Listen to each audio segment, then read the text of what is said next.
The Mannin Line with Andy Wint.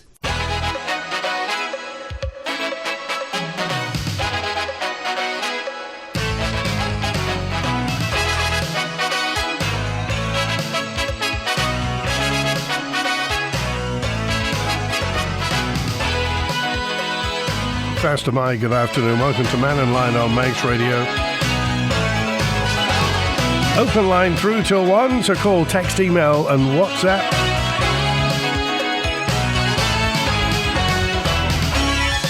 Yesterday, lots of talk about the Isle of Man's net zero ambitions and where we stand on it. And you heard Daphne Kane in the news at midday saying we're 30 years behind the curve, we should be spending more on it.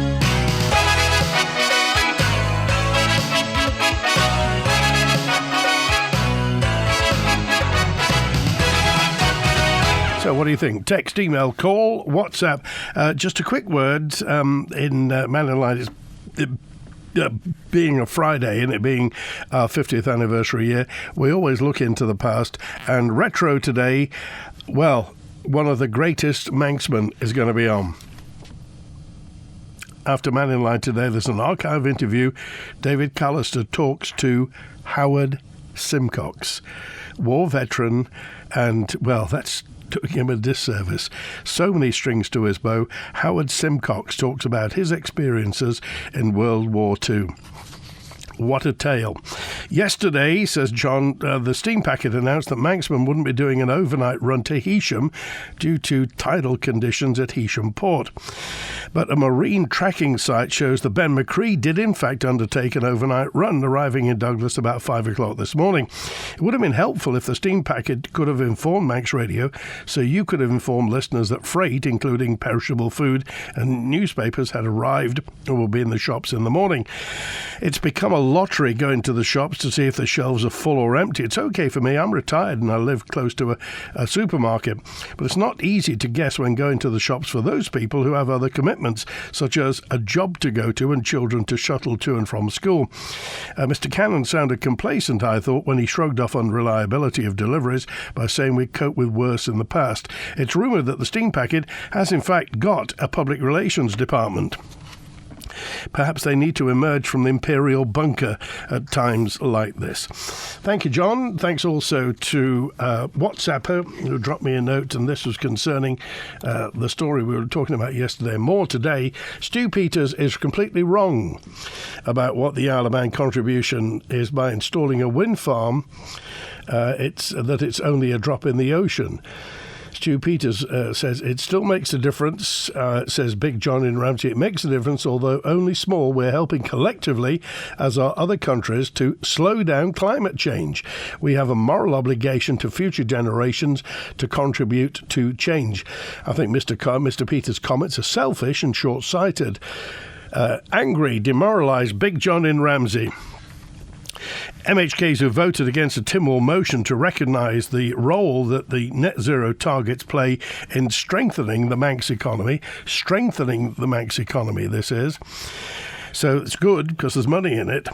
Say a review should have been considered instead. A motion which would have tasked government with urgently reassessing how much is being spent failed this week. Instead, an amended version was supported which saw Tynwald note a continued focus on delivering on the Isle of Man's emission reduction targets. One of the people who voted against it was Arbury Castle Town and Maloo MHK, Jason Morehouse. I did feel to be slightly mugged by the actual amendment. The whole debate was actually not to pause, it wasn't to actually stop what was going on, it was simply for the Council of Ministers to actually review their spend and their targets, which is a healthy thing to do. And Mr. Hooper came along with an amendment that was saying that we're fully supportive of what's going on and please continue. And I felt that the two things were very different.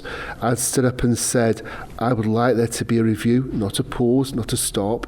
And I raised concerns about things that had happened in terms of costs and the impact on the local environment. And I said, these need to be reviewed and considered.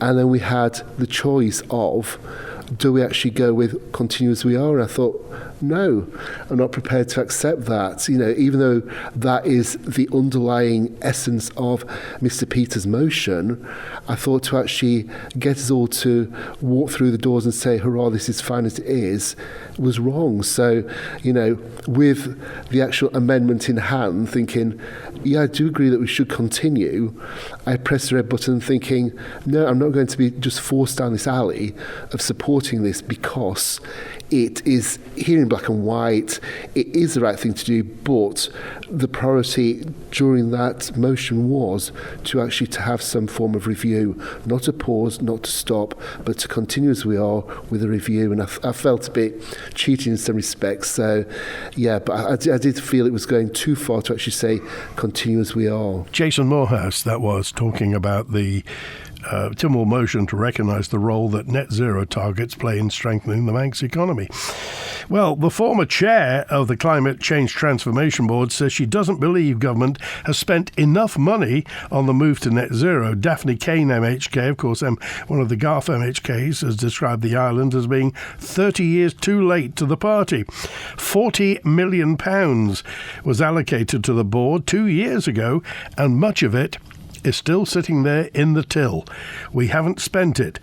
This week, Tynwald voted to recognise the role that net zero targets play in strengthening the Manx economy. This is Daphne Kane, MHK. We have finite budget, and when there are the complaints, we must stop spending these millions on climate change and adaptations, we haven't spent enough. We're 30 years too late coming to the party.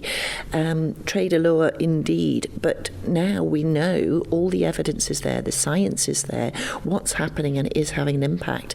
And actually failing to make those proper investments now, it's going to cost us a lot more in the future. But do you not think that if you were investing more, people might be able to, or more people would be persuaded that this journey was the right way to go? There will be fresh schemes coming from DEFRA, I believe, next year that hopefully will address that in terms of a renewable form of heating rather than an alternative source of heating rather than fossil fuel boilers. It has been addressed in terms of new builds from next year. Any new build will not have fossil fuel boilers, so people will have the benefit of cosier houses with lower heating bills and probably electric heating systems. In terms of the money spent, there have been grants and there have been an amount, and I don't have the latest figures, but there was the energy efficiency scheme that DEFRA had, the Green Living Grant scheme that was run through TFE, the figures of the numbers who've applied for them, and it is in I was going to say thousands, it's certainly a lot of hundreds of people who've benefited already. Daphne Kane, any thoughts on it? Text, email, call and WhatsApp. Do you think that's a fair point? If they'd actually spent some of the money, we might know more about it. So having the money just sitting there, not doing anything about it, is kind of counterproductive. So whether it's the energy efficiency scheme or the Green Living Grant, have you benefited from this, by the way? I know some people have got half-price front doors out of it, but has it benefited you? The money that's come out of this fund, do you feel better off for it? Text, email, call, WhatsApp, lots of stuff to talk about today. David's first with us. Hi, David. Hi, Andy. Just sad news, I've got to say. It's nothing serious, but I lost my evacuation tubes last week, so I'm $5,000 out. What, they just blew off? Yes, they came adrift and smashed, and we just caught it. But what I was going to say is, Parliament's got to make decisions. The council ministers have got to make decisions. If you have a fund there, why aren't they putting them on the schools? PV panels on there? Like I've said along there, all summer the schools are empty, providing electricity to the grid. Well, and again, this is something that's raised all the time. If they're talking about this £40 million, for heaven's sake, do something with it. Yeah, and the other thing, definitely say, I'm not blaming her totally because she's the Minister for Education, but if a scheme's going to come on next year, when is that going to come on? Because people have got to make sure there are people there that's going to put these things together. We've got the trades and the skills to put these things on the roof. We have a a finite amount of tradesmen on the island that can do these things. And that's the point. If all we're going to do is import people from across, whether it's from Ireland, Scotland or Wales, that's fine for them, but it doesn't do us any good in terms of enriching the talent pool on the island. No, and when you look at it, if the money's there and Treasury, it's been ring-fenced for that, I'd love to see how many people, when this scheme's going to come about. So that's the question I'm asking to the population out there and to any ministers or members who are listening there. When is the scheme going to come out? The earlier the better, because we can get into it, because I need to make my application, don't I? Well, there we are, and that's the point. This is public money, and it's for use by the public. That's who it's for. So they've got the big idea. The money's been raised through taxation. That's sitting there. It's public money. So surely do something with it for the public. Yeah. Don't forget, too, there are merchants. We like to deal with people that's on the island. Because remember ShopRite's little thing, every pound spent at the ShopRite store increases their... That's it. That's it, the whole multiplier thing. But, not only retail, but also, and you've talked about this before with apprenticeships and what have you, we have to skill people up. We have to get people who've got the skills that are needed for the future. There's no point in raising all this money and just importing skills in from across. Yeah, and the final thing from me is, I wonder when Mr. Ashford now has begun to register as a landlord, because he's responsible for the housing board, which includes the old nurses' home there. Because what are we going to do with them? Are we going to flog them? Are we going to rent them? Who's getting the money? Is the government getting the money back, or is it going to the shareholders? We'll see. Okay. David, appreciate it. Thanks for that. Have a good weekend. Bye. Cheers now. 18 minutes past 12 on Manx Radio. Text, email, call and WhatsApp. Your thoughts on this Green Living Grant, £40-odd million, and we spent nothing like that. So what do we do? Can you tell everybody the Douglas lifeboat shop at the sea terminals open for the last time today and tomorrow at 10 to get Christmas cards? Thank you, Jilly. I'm happy to pass that on. Why yet again is Ramsey left behind with no bread on the shelves? Douglas shelves are stocked, so why not Ramsey? We're the underdogs, says Anne. Lazy Shelving. My favourite punk band of the 1970s, Lazy Shelving. This morning at 9:30, sitting on the plane at Gatwick, engines running, when the pilot announces Isle of Man Airport is closed as the staff have to have a fatigue break. And we'll have to wait until 10:10 till we can take off. If we have 40 or 50 takeoff and landings at our airport every hour, it will be understandable. Why are we incorporating busy airport requirements for us? Surely there must be an alternative arrangement based on workload for smaller airports like ours. Texter 557. I think the point is 557. It's never mind working arrangements. It's the number of air traffic controllers, in that we are short of air traffic controllers to the tune of about 50%. And until that happens, well, maybe we don't know what's going to happen. Mr. Pugh, Jeff Pugh, is the interim airport director as Gary Cobb has departed the Isle of Man. So we don't know whether they're advertising at the moment for somebody to fill in for Mr. Pugh as head of airport air traffic control. So we don't know what's going to happen, whether we're going to have a new airport director in the future. On the Castletown parking row, says James, we need politicians like Tony Brown and John Kringle representing Arbury, Castletown and Malou instead of the current duo. As for the commissioners, they're useless and toothless, says James. Well, there is always a simple remedy to that, James, and that is for you to stand and not be useless and toothless. It's really, really simple. Whenever anybody has a go at elected representatives, really the answer is to stand yourself. If you think you can do a better job, get in there and do the job. If you don't, if you're content just to shout from the sidelines, you're merely a spectator. If you think you can do better, then in you go. Did I hear Howard back on Mannin Line yesterday? You did, 068. So pleased to have Howard back, speaking common sense. Haven't heard him on the phone for a while. I spent a bit of time in East Germany with friends earlier this year. I went to see the stork migration. What a sight it is. But it was spoilt by hundreds of dead birds below and around the wind turbines. And my friend in East Germany said it's probably from the night before because they collect up all the dead birds most mornings. Says, but whereabouts in East Germany is that, Pat? 223. Daphne Kane hit the nail on the head. The party, Isle of Man politicians want to be on the A-list to be included in the party. And that's all it is. Is it just look at us, 039? Well, what do you think? A question, says G to Mrs. Kane, how will 100-year-old townhouses be made green? Who's going to buy them in the future? And will Douglas become deserted? Or will we have to knock them down and put new, efficient ones back up? Can we please address the rumour that Jeff Pugh is cutting hard-working air traffic services pay? Says this is an anonymous note in. They are horrendously understaffed, and we don't quite know what's going inside there. Tell me more about that, anonymous, please, if you know more about it. I mean, really, at the end of the day, what happens at the airport happens at the airport. The public, the paying passenger public, are the ones really who matter in this equation, aren't they? Isn't the customer king or queen? Didn't Andrews and Laxey schools have new roofs recently? No solar panels installed. Douglas Council built new apartments, no solar panels. Why?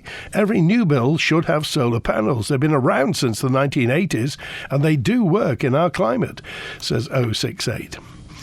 Bonzo's with us now. Hi, Bonzo. Hello. Yes, talking about Daphne Kane and her views on climate action and such.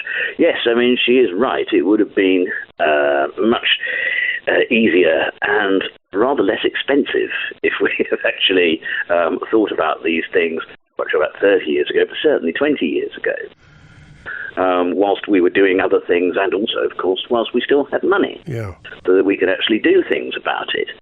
But reasons as to why things should be done, well, you've only got to see for the last weekend and the damage that has wrought, not simply on here, but on the places where we, as an island, take a lot of our supplies, pretty much all of our supplies from.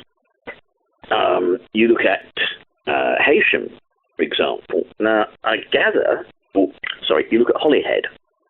Apparently Holyhead is out of action for Stena Lines until last Christmas because of the fact they tried, or they departed one of their ferries in high winds, and it whacked out some of the dolphins. So now it's not really safe for it to dock. The said ferry then went across the Irish Sea and then spent about 18 hours not being able to get in to the port in Northern Ireland that it was supposed to get into. As a result, a lot of those services have now been thrown out of kilter, and apparently they're having to run more services from Liverpool and Birkenhead and also Heysham. Now, whether that's actually producing some of our delays, one wonders. Because of the Stena putting on additional, or diverting the shipping that would have gone through Holyhead onto that. Yeah. So that's just one effect. Now, if we consider the damage to there, let's consider our position. We have one really functioning port. All right, you can put the odd container into Ramsey. You can tie up the odd thing at Peel. But we only really have one port for putting the vast majority of our supplies and passenger services, of course, through. Likewise, we only have one airport to fly everyone in and out of. Now, those will have vulnerabilities to the fact that the climate is deteriorating. Isle of Man Airport, for example, it's fog days now. I believe getting to near the limits that the CAA are prepared to put up with. But that's something because of the location and climate change, and climate deterioration will add to that. So one of the mitigation things that could be done might be, let's say, upgrading the radar and category of Ronaldsway. But that will cost a few £1 million, but that will be needed to keep Ronaldsway operating. So that's going to be part of the climate change, adaptation, etc. funds. Douglas, increasing amounts of weather issues and possible damage, the port structure will have to be reinforced. More money needed. Harbour water, sea defences along the coasts will need to be improved. They don't come cheap. So this idea that somehow, the Guardian readers have somehow hijacked £40 million, which they sit on and then go off to foreign climes to talk about peat bogs and the Amazon being burnt and sit there and knit their own quiche, is absolute nonsense. But it's the kind of image that people like Stu Peters and like the objectors to Erie Stain like to push. Is it worth saying, though, Bonzo, that, the £40 million there has been for a while. It's a bit late to start talking about spending it. Surely they had an idea of what they would do when they got the money. Well, first off, the whole administration has not been very good at doing anything for the past 3 years. But I mean, the climate thing. They mentioned crisis and emergency. So if it's a crisis and an emergency, why the big hold-up? The money's there. Spend it. Yes, good question, well presented. But that's because we have then the voices of various objectors and people who want to just throw a spanner in the works that then actually slow things up. But in general, the current administration hasn't really done very much for 3 years anyway. So the climate change, climate adaptation funds and spending those on what they're there for, that's a victim of that. That should have happened, from day one. Yes, I quite agree. And so we're now in a position where things will cost more because of the fact that people have been delaying and pontificating and pondering, etc., instead of the actual action to an emergency, which, it is, has not actually been undertaken. And that action for an emergency, which was recognised by Tynwald, in a vote by Tynwald, then was recognised in the Climate Change Act, an act passed by Tynwald. So those measures need to be done. And constant obstruction, and then saying, actually, nothing's been done. So we really don't need it then. No, that's just nonsense, and that's extraordinarily short-sighted. So where do you think the obstruction is coming? Is it within Tynwald or without?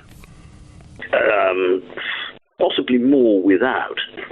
But when you have voices like Peters, who has recently, it seems, changed his tune and actually admitted that there's climate damage, rather than thinking that it's all sort of part of the World Economic Forum wokist conspiracy.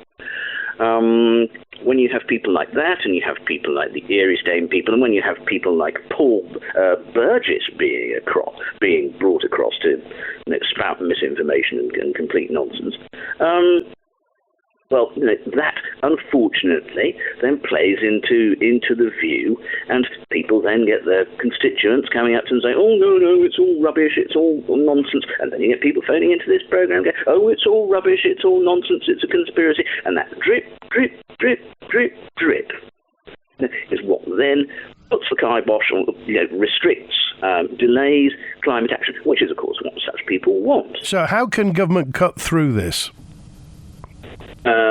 There are things such as national policy directives that can be used. A national policy directive could be employed for Eristain, for example.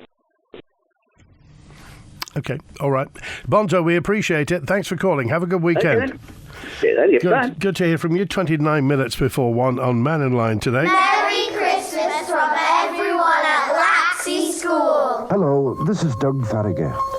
In conjunction with Manx Radio, I'd like to invite you to join us and learn something about our native Gaelic tongue, the language of man. On Saturday, the 14th of December at 4 p.m, don't miss the Queen's Pier Christmas Carol service and Christmas light switch on. Carols will be led by the local choir and Father Christmas will be there. Enjoy free refreshments, including hot chocolate, tea or coffee and mince pies, courtesy of White Light Events. Donations are always most welcome on the night, either via our bucket collection or for more substantial donations via our card machine.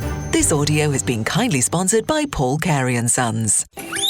There's monkeys and meerkats, penguins galore. You can meet with a panda, owls, lemurs and more. Then discover what makes the animals tick. A wild day out that starts with a click. The Currachs Wildlife Park is a must visit for all the family. And our online booking system lets you buy annual memberships, book animal experiences, even adopt an animal. Perfect as a gift too. Visit currachswildlifepark.im now to get started. Go wild at the Currachs Wildlife Park.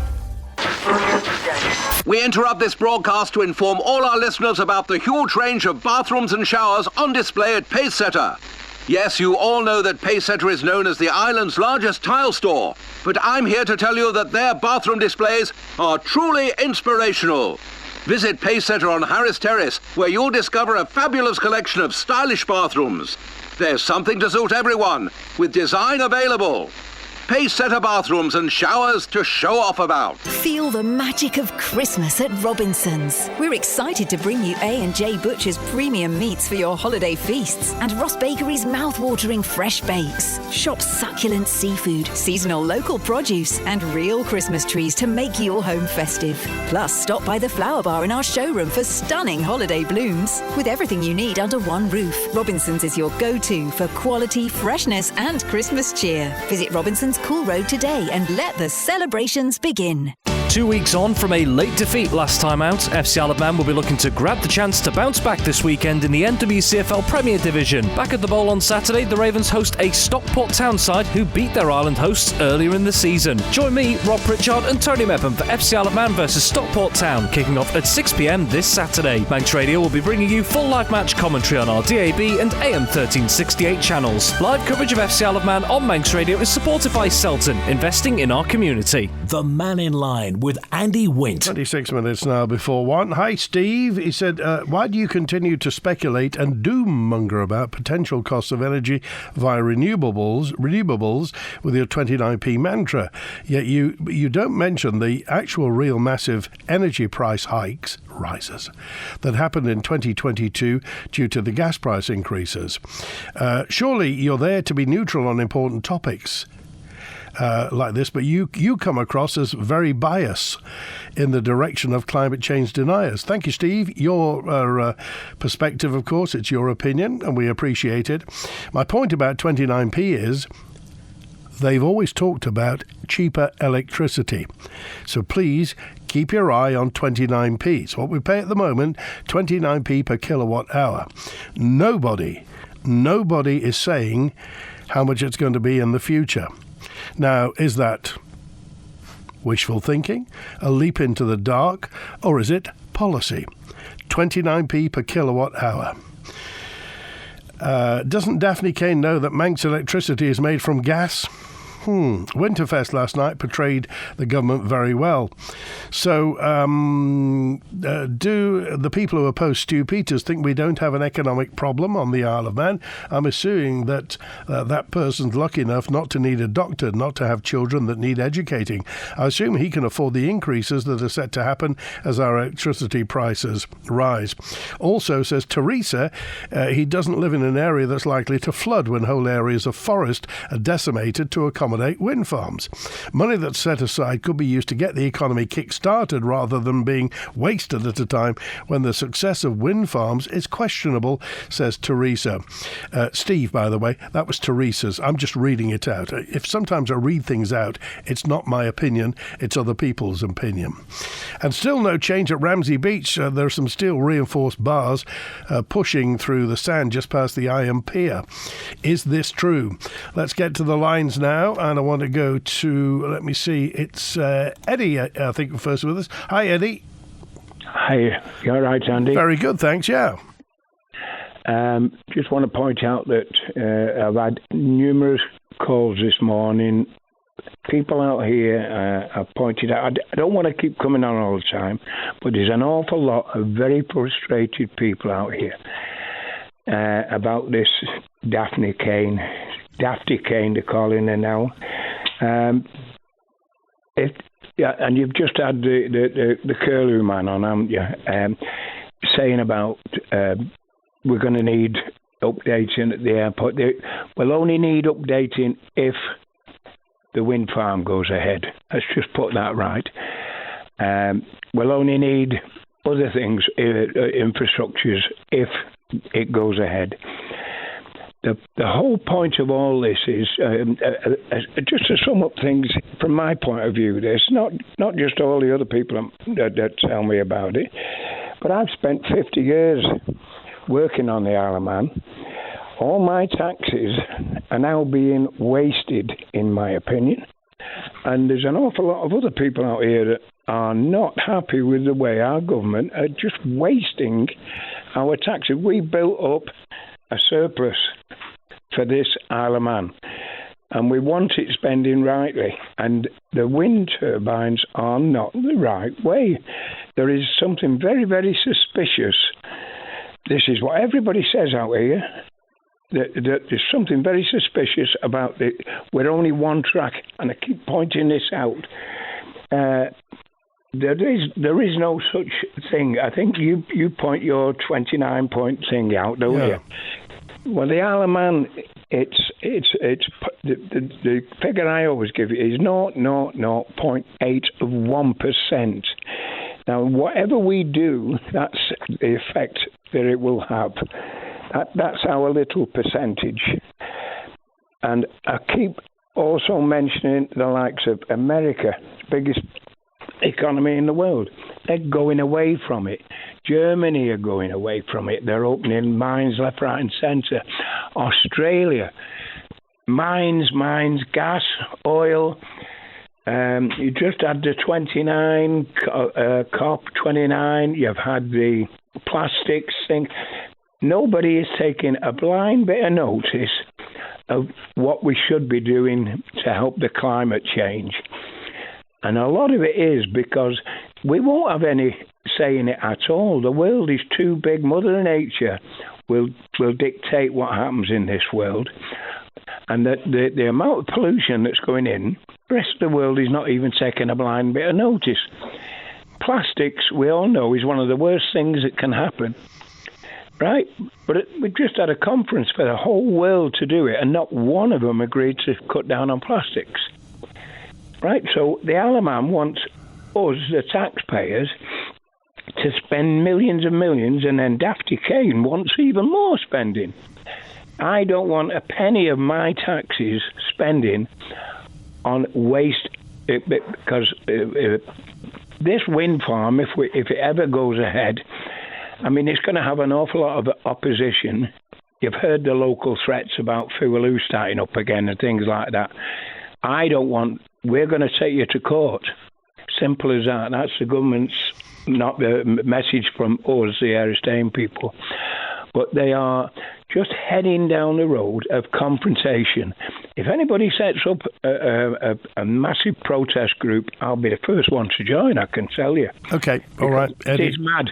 We appreciate and just it. Put one further thing. When you get the curlew man on saying misinformation, the only misinformation that we have come across, and we can show it all in figures, have come from the MUA itself and Wardell Armstrong. So just think about that. And if anybody wants that information from us, just get in touch with us, we'll tell you. Okay, I appreciate it, Eddie. Thanks, have a good weekend. Thanks for being with us today. Bye. All right, 20 to 1 now. Ken's on now. Hi, Ken. Hi, afternoon. What's the truth about Heysham Harbour? When is the steam packets ramp going to be fixed? Who's going to pay for it? And what's the draft of the My Chree compared to the Manxman? Is it because it's only a freighter then? So health and safety is a bit more relaxed. I think the My Chree draws less water than the Manxman, but obviously the issue with the Manxman is the fact that she's like a big sail, a lot of windage, so she'll catch the northwesterly. Well, yeah, so the state of the tide perhaps isn't the whole story. But when's the ramp going to be back in action? Well, we don't know at the moment, and as you say, we don't even know who's going to pay for it. Presumably, it was the Manxman that pranged it, so no doubt we're in for it.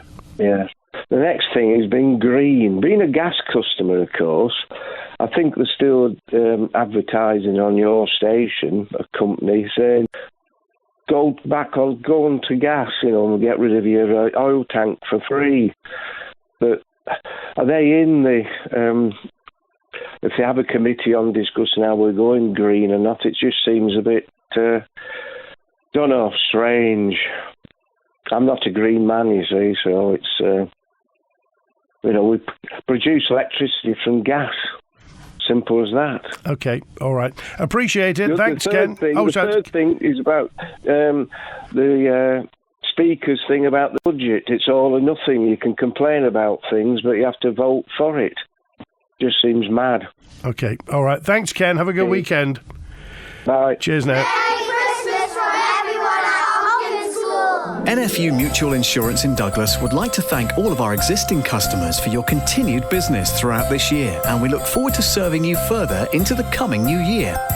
And to prospective customers, remember, NFU Mutual are local to you on South Quay, Douglas, for all of your personal, commercial and business insurance needs. Call us on 674 191 to see how we can help you. Wishing everyone a wonderful Christmas and a happy new year from all of the staff at NFU Mutual Insurance. We are ready to go at B&B Furniture with a wide range of manager's specials throughout the store. If it says I'm ready to go, then it is ready to go. Priced in-store for immediate delivery and no long wait for stock to arrive onto the island. Get the furniture you're longing for with no wait, no deposit required and 0% finance available when you get ready to go at B&B Furniture. It's all here under one roof at the B&B Furniture 3-story showroom in Snugborough. B&B Furniture.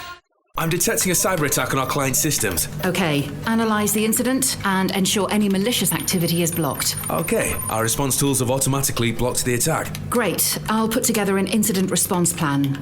Notify the client, and can we confirm protection across all clients? You don't always see how cybersecurity is working in the background to keep your business safe and running smoothly. But CND will identify, protect, detect and respond to any cyber attack, leaving you to focus on your business and customers. Hi. How can I help you today? Computer Network Defense, CND. Visit cndltd.com to see how we can protect your business today.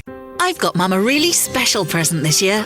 A warm Christmas with some home heating oil vouchers from Ellen Vannin Fuels. And they start from only £10. Call Ellen Vannin Fuels on 844 000 to buy or inquire.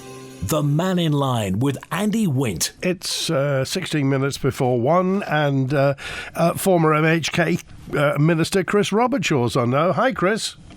Hi, Andy. Just really to focus very simply on the basic rudiments of this whole argument about going green. I mean, we seem to be veering into a world of madness, really. And what I want to try and do is just bring it back to very simple, basic principles. And that is, I think it was this morning on the radio, it was announced that electricity prices being charged in the UK were the highest they've ever been. Bearing in mind that UK electricity prices are now probably the highest in the world.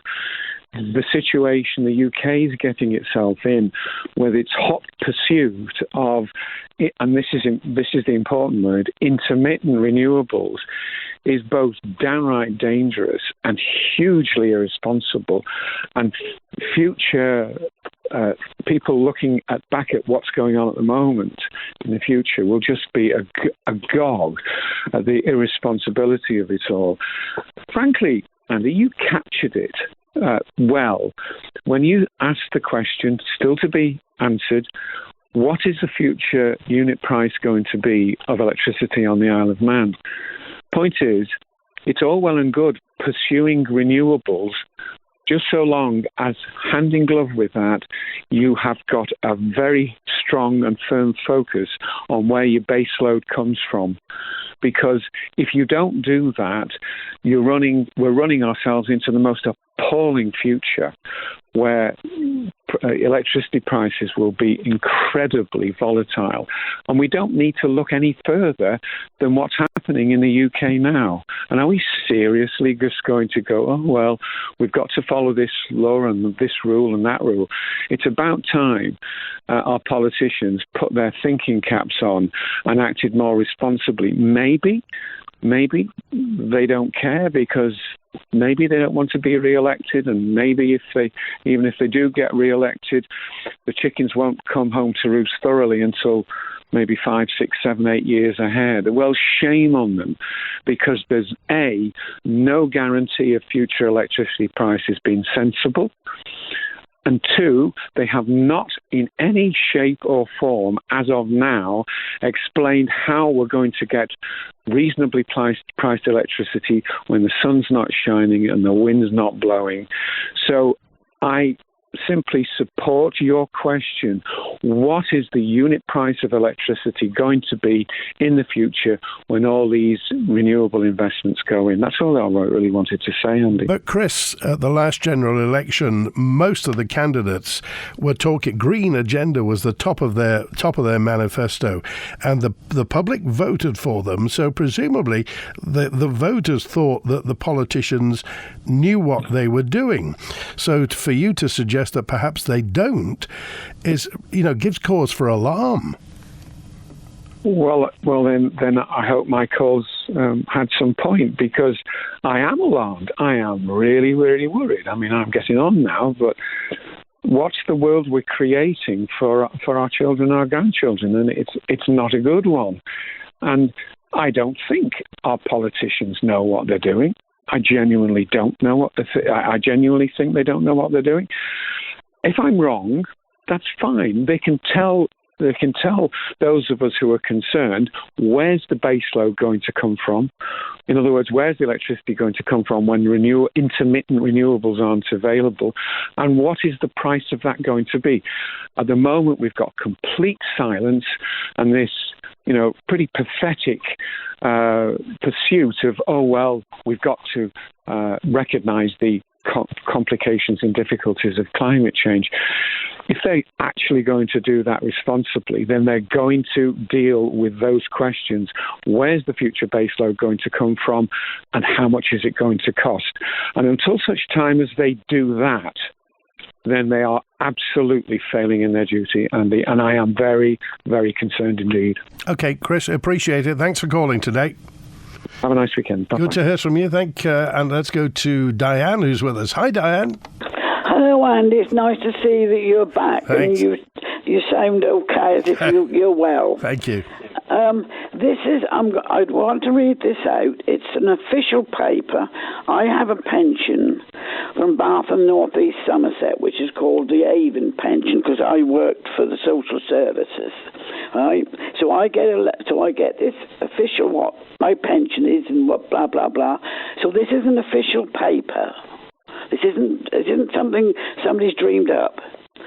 Pension funds invest 230 million in solar panels. We've invested in 12 solar farms in the southwest, along with other local government pension funds. So this looks as if it's totally Bath and North East Somerset. Cornwall, Devon, Gloucestershire, Oxfordshire and Wiltshire. The investment in local renewable energy will deliver attractive financial returns. I shall contradict that in a minute. To help protect members' pensions, it will also contribute to climate goals. The new investment forms part of the largest operational solar deal ever done in the UK. The Southwest investment in the Southwest Solar will generate around 140 megawatts, I suppose that means, equivalent to powering 52,000 homes. I mean, this each year. Now, Thurrock, over there near Kent, I think Thurrock Council is, they took all the people's money, I suppose, their pension funds and I suppose their council tax, and they invested it into this company that was producing solar panels, etc. Didn't go well. It went into liquidation, and Thurrock Council lost every penny of people's money. And so Thurrock was then, the whole council was bankrupt. Now, I'm telling this for the benefit of the people who've got pensions or whatever on the island. They are the reason somebody said they haven't put up solar panels. No, because they haven't got your pension money yet. But that's where your pension money will go, or your pension pots. And 27 is a tax thing coming in over in the UK. 87% tax. Oh, crikey. Yeah. So I look into these things, but this paper is official because I got it from Bath and North East Somerset because I got a pension from them. So I thought I would like to warn the people. I'm totally on Stu's side. I'm rather fond of Stu because he used to do the Mannin Line. So, or Talking Heads, I think they called it then. But I wanted people to know this because there's no good blending after it's happened. Okay, all right. We appreciate it. I've got to dash because we're almost out of time, but I appreciate your call. All right, my darling. Good to hear from you. Thanks for that. Follow the money, not the science, says Des. We were at the Manx Museum, says WhatsApp of 515. There's a video display showing the evolution of the Earth. Oh, it's good that I like that. In part of the display, the landmass of the Isle of Man and the UK was down by the equator, and all the landmass tectonic plates are always on the move, hence earthquakes and volcanoes.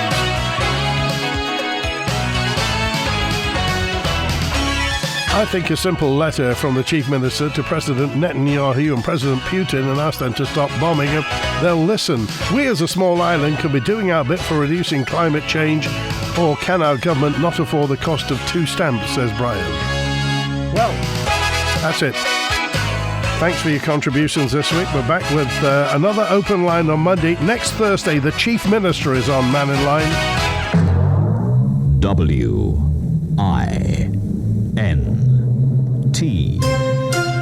60 years serving you as the nation station. This is Manx Radio. Over the 60 years of Manx Radio's broadcasting existence, there have been some extraordinary people in this small island who overcame problems with remarkable determination and courage. Up there, right near the top of the list, Howard Simcocks. Howard was halfway through his accountancy articles in 1939 when he volunteered to enlist in the Manx Regiment. He served in the desert and then was blinded in Italy in May 1944. Well, I engaged in an unsuccessful argument with an anti-tank mine at the casino battle in May of 1944. Prior to this, you'd wanted to be an accountant, I think, had you? Yes, I was an article student to Mr. Sugden, the original B. Sugden of the firm which, until very recently, has been in Athol Street for many years. Mm. And then when you came back out of the war, you had to sort of change your tactics, really. Well, like a lot of other young men, I hadn't perhaps made the best possible use of my time before the war qualifying. I had half qualified, but my final exam was still outstanding. And having been blinded, the possibility of qualifying as an accountant, much of whose duties are checking figures and things, I just was a non-starter. So I had to change. What did you do as an alternative? Well, when I came home, I was fortunate enough to learn that the former Attorney General of the island, Mr. R.B. Moore, having just retired, announced that he was very willing to help any young man who wanted to qualify as an advocate. And I went to see him to ask him if he'd help me, and quite honestly, his attitude was astonishing.